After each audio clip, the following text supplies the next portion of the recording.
I'm Carole Leathem, and you're listening to the Caretakers Journey podcast.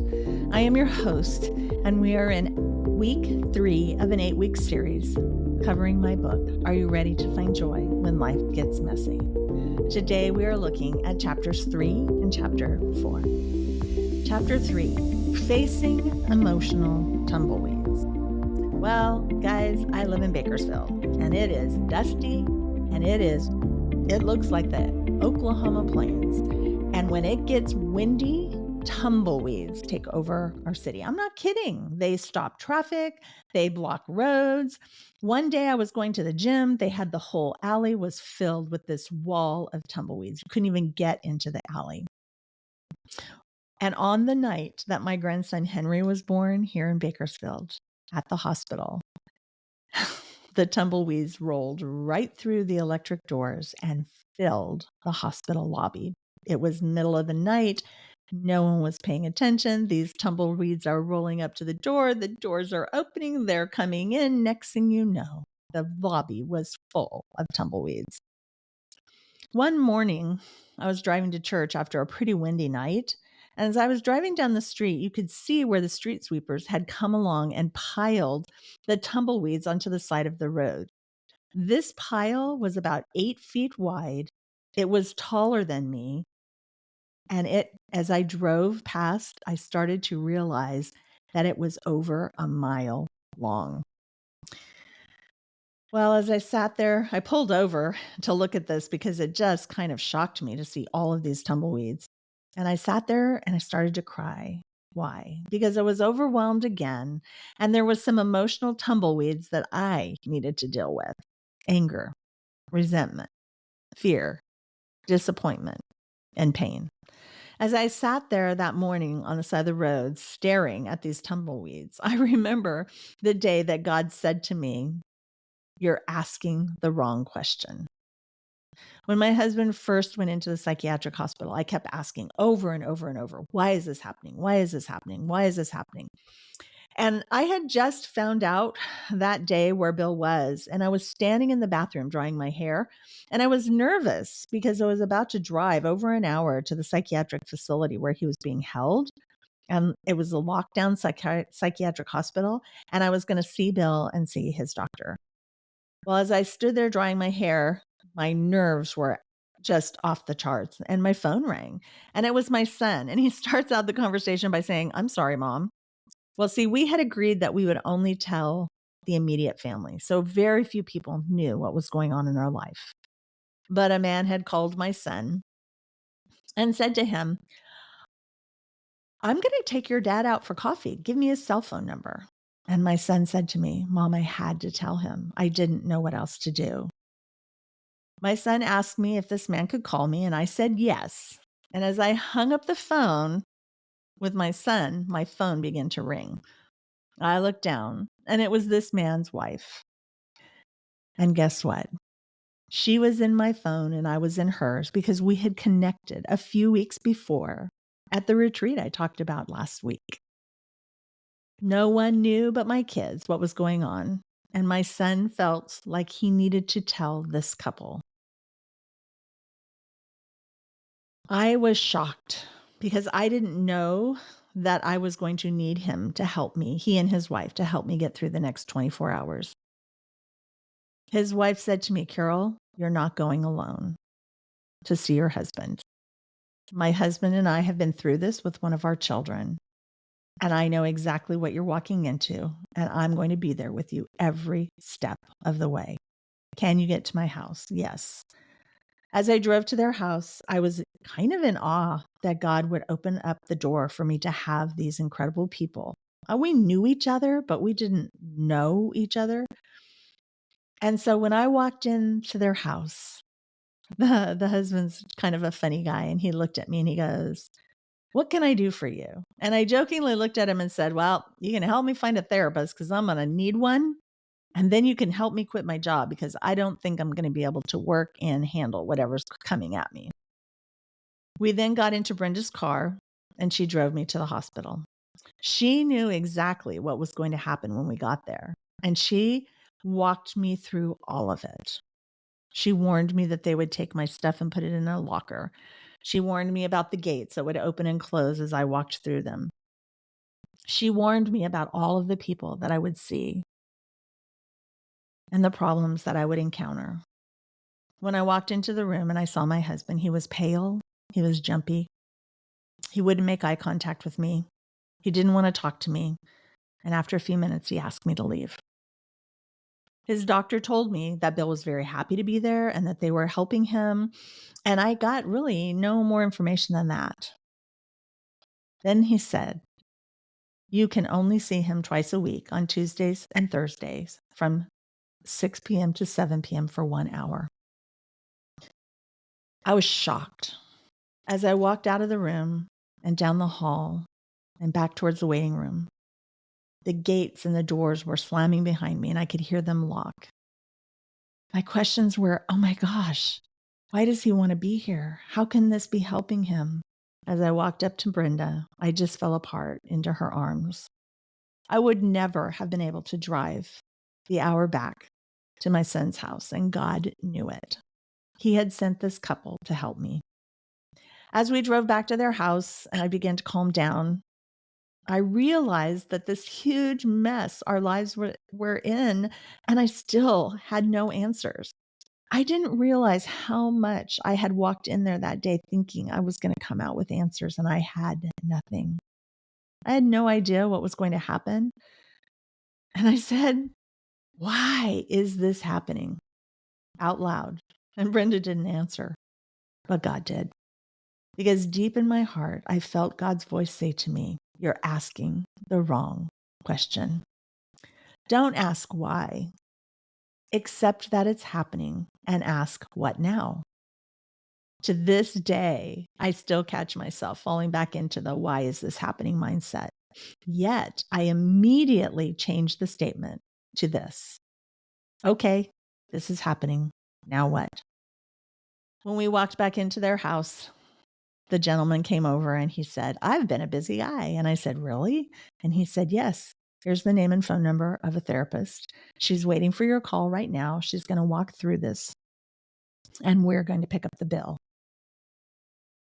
And oh, by the way, I'm on the board of that foundation. I've made a call to the president.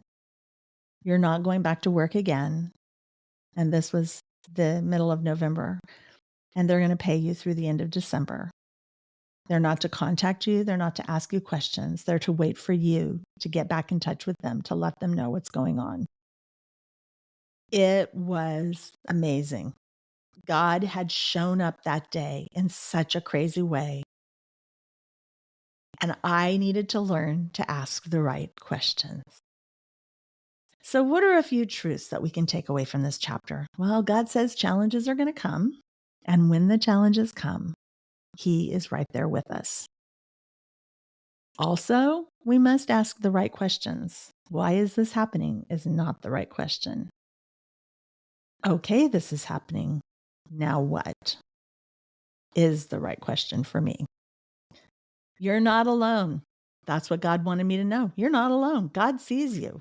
And here's the hard one. When God sends people, let them in. That day, it would have been so easy for me to just say, "Oh, I'm fine. I don't need any help," and to just brush it off. But God uses people like you and me to help people like you and me. And that day, and over the next few weeks, He used a couple named Daryl and Brenda.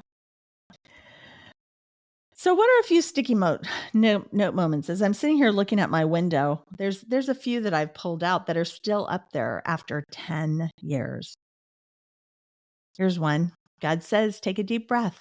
I'm here. Rest in me." Another one. God says, "You are right where I want you to be. I am proud of you and how you're handling this. And yes, Carole, I have a plan." Here's one. "Carole, here's the right question. Okay, this is happening. Now what?"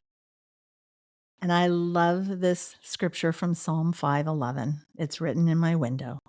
"You'll welcome us with open arms when we run to you for cover." So, what's a to-do list out of this chapter? Well, ask yourself, are you asking the wrong questions? Are you focused on why is this happening? Is it time for you to start thinking or saying, okay, this is happening, now what?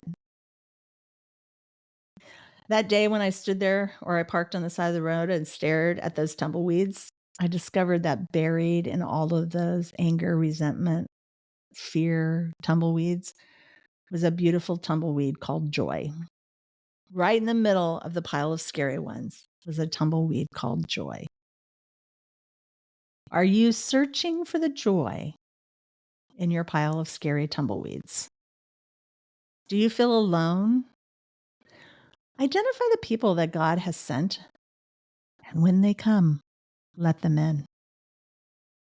And finally, in this chapter, take a deep breath and run to God for cover. Chapter 4, the title is The Source of My Strength, Power, and Joy. When I started writing this book, I knew that I could not take the spiritual parts of it out. Why?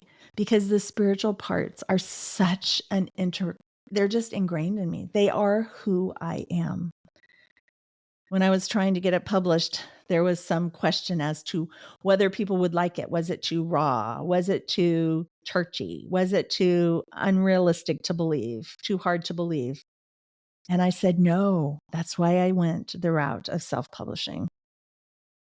Because I need you to hear what God has done in my life and what he can do in yours. So chapter 4, the source of my power, strength, and joy. So James 1:5 says to ask boldly, believing without second thought. God has shown up in so many incredible ways, meeting needs that I didn't even know. They were met when I discovered them, the answer was already there. I've seen God answer a need before I knew it was needed. But what happens, and this, I've become pretty bold in my requests, but what happens when I ask boldly for God to show up and he's taking too long? I start second guessing. It had been 5 years, and my husband was still struggling with anxiety, depression, and suicidal thoughts. And I found myself saying, where are you, God? What is the answer? Where is the hope? I desperately need your strength and power. How do you expect me to have joy? So I turned to one of my favorite passages of the Bible, Matthew 14:22-34. I love Peter. I can relate to him in so many ways. This is my favorite Peter story. Jesus had just performed his most public miracle. He had fed over 5,000 people. So it was 5,000 men. So then if you figure that the men had women and children with them, we're talking, he probably fed 15,000 people with 5 loaves of bread and 2 fish. This was a huge public miracle. It was amazing. There had even been baskets of leftovers that the disciples had picked up. And when it was all done, Jesus told the disciples to get into their boat and go out onto the Sea of Galilee, and that he was going to stay behind because he wanted to spend some time alone with God and to pray. So the disciples go out onto the sea with the boat, and while the boat's very far from shore, a storm comes, rocking the boat with huge waves. The disciples are terrified. They think they're going to die. And they look up and they see a figure walking towards them on the water. I love how Jesus knew they would be afraid. And so he went to them walking on the water. And Jesus calls out to them, don't be afraid, it's me. And here's my favorite part and the lesson that God wanted to teach me. Peter calls out to Jesus, if it's really you, call me to come out to you on the water. And Jesus says, okay, Peter, come ahead. So Peter jumps out of the boat and he starts walking towards Jesus on the water. Now, Peter is doing great. He is locked in on Jesus and he is just walking step after step on top of these waves. And then all of a sudden, Peter makes a mistake. He takes his eyes off Jesus and he looks down at his feet and the water and the waves that are crashing around them. As soon as he does this, he starts to sink. He screams out and calls to the master, save me. And Jesus doesn't hesitate. He grabs Peter and pulls him to safety. and then says to him, "Faint-hearted, what got into you?" The truth I needed to hear that day jumped off the page. I had been struggling for 5 years in this situation with my husband. I needed to hear and read that Peter had just seen Jesus perform an incredible miracle by feeding all of those people. Yet only hours later, he's terrified and scared as Jesus is walking towards him on the waves. And then when Peter gets out of the boat, he is fine as long as his eyes are on Jesus.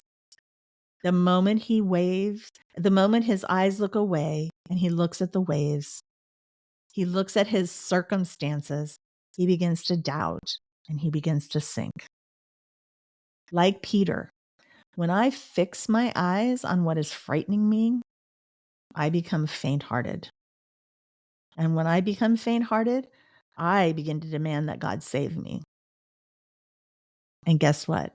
God grabs me and says, "While you're demanding answers, I'm demanding your total surrender, no matter how long it takes." That day, I learned that my joy is not dependent on the circumstances. It is rooted in my relationship with Jesus, even when the answers don't come. And I'm still waiting on some now, 10 years later. I can have joy while I'm waiting. I have Psalm 119, 114 written on a sticky note in my window, and it says, "You are my refuge and my shield. I have put my hope in your word." And then I've added this to that scripture. "You are my place of safety.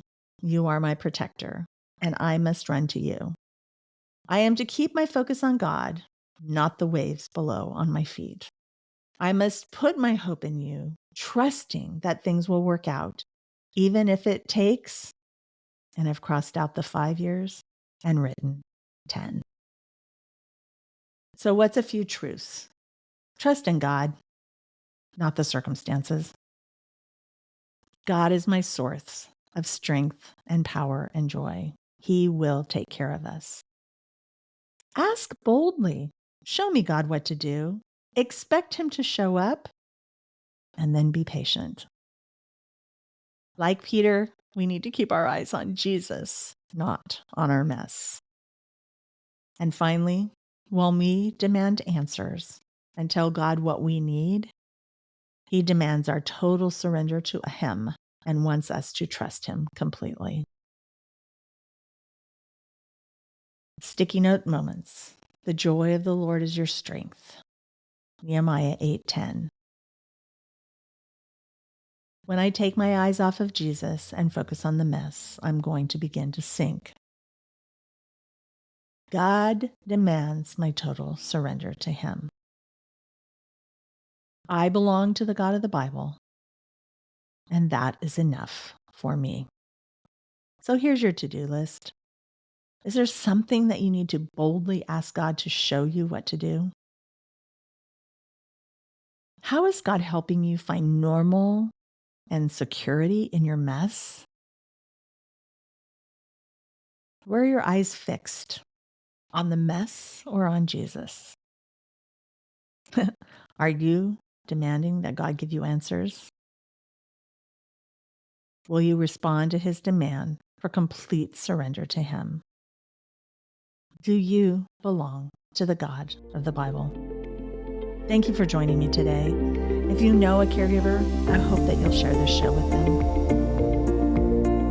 If you have comments or questions, you can email me. I love to hear from my listeners. I always go through every show praying for the ears that are going to hear what I am saying through the computer waves. If you would like a copy of my book, the link to purchase my book, Are You Ready to Find Joy When Life Gets Messy, is in the show notes below.